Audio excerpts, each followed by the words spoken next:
As a t-shirt designer, or really just any creative professional, there comes a time when you have to just find inspiration for your work.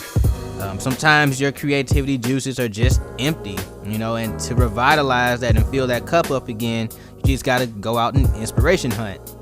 And for me, after making hundreds of designs after a week, every other week, it's just more important for me to look at different styles and different periods of art and design to just rev up those creative motors again.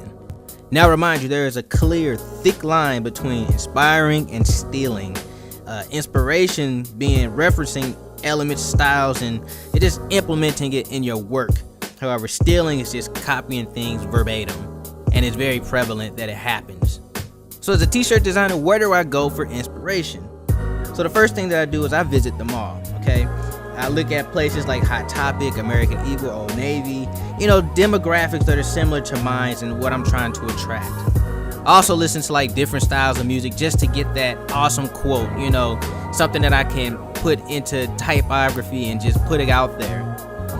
Pinterest is also an amazing place for mood boards. It's just, when I look at things on Pinterest, I can somewhat get the look and feel for what I'm trying to do. And this is also a good place for people who are doing logo design and stuff like that, because you'll always find an amazing idea. Once again, for inspiration, not for theft. And how I'll do it is in the search bar of Pinterest, I'll just type in whatever the feeling is and then the action. So let's just say I'm looking for like a retro icon for a video game logo or something like that. I'll look up retro and an icon.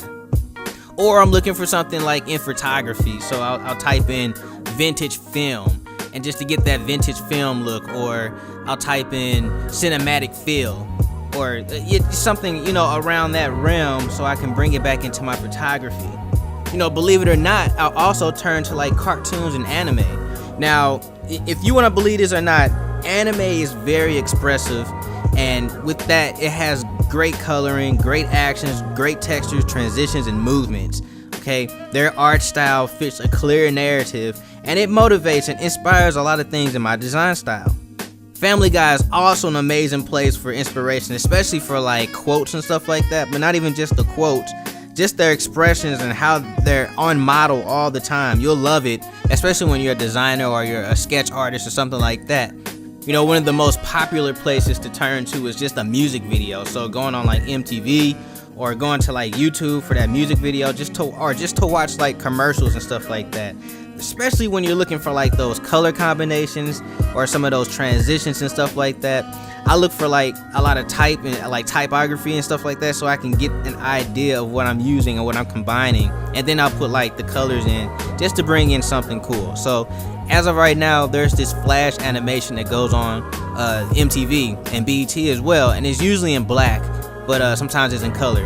TBS right now has like this minimalistic kind of feel to it, whatnot. It's I know it's done in like After Effects, but like they'll show like just an icon or just some type of symbol that was used in the show, and they'll reference that in a commercial for the show, and it's kind of awesome. They'll put like the quotes and stuff behind it or whatnot, or just kind of in the sound bite, and then they'll kind of animate that element that they're trying to represent from their show.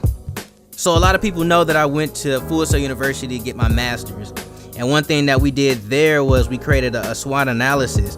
And basically what this is, you come up with like 3 companies that is rivals to your demographics that will pretty much pull your demographics from you, and then you just look at their strengths, their weaknesses, their opportunities, and their threats, and you try to make like you try to pull inspiration from that to bring your demographics back. But that's a little bit more on the marketing and advertising side, but that is an amazing strategy, especially when you're coming up for like inspiration.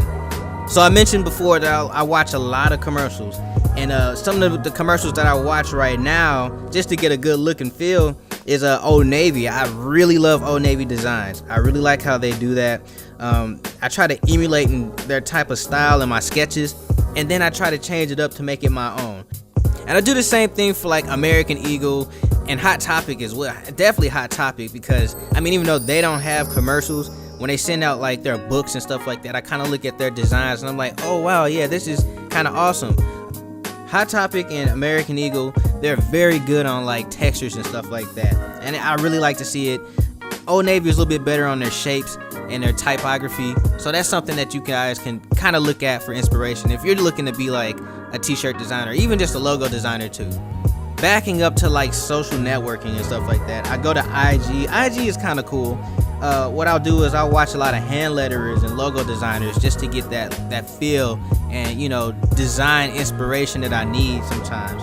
One of my favorite guys, or one of my favorite people that I want to watch the most, is Will Pat, at Will Pat actually. He's an amazing hand letterer, and his logos are just stellar. It's because he's a hand letterer, he draws it out and then he brings it into Illustrator, which in my eyes is such a stellar process, especially when you're seeing something transform from paper to the actual product. I mean, as a designer, that's probably better than a trophy to actually see your stuff live. You know, I'm also into like books and magazines for inspiration. You know, I'll look through like Marvel comics and just to get that action sequence, or I'll look through like the AIGA books for accidental designs and stuff like that. But you know, one of the best magazines that I look through, especially like today, Oprah magazine. She has amazing layouts, and I strongly recommend her, especially her books, you know, for typographic t-shirt designers. Anybody who's doing thing in typography, I know I ripped on this the last video or whatnot, but if you're doing anything on typography as far as like t-shirt design, you definitely want to check out Oprah magazine. Amazing stuff, you'll love it. And then one final place where I go for inspiration is straight to the sketch pad. I have to draw out something, and it feels so natural to sit back and draw out an element and just, you know, come up with different ways of doing it, different ways of seeing it, erasing and just putting it back in there, catching the gradients and stuff like that. I've always found that drawing out my actual compositions are the most inspirational thing that I can do. And then when I see other people do it, and I'm like, oh yeah, this is actually, I can actually see this more here like this, and it's amazing. So that was pretty much it. That's all I have. What are your inspiration methods, or how do you find inspiration, especially for your art projects and stuff like that? And how do you feel about my inspiration methods? Let me know in the comments, and remember to stay awesome.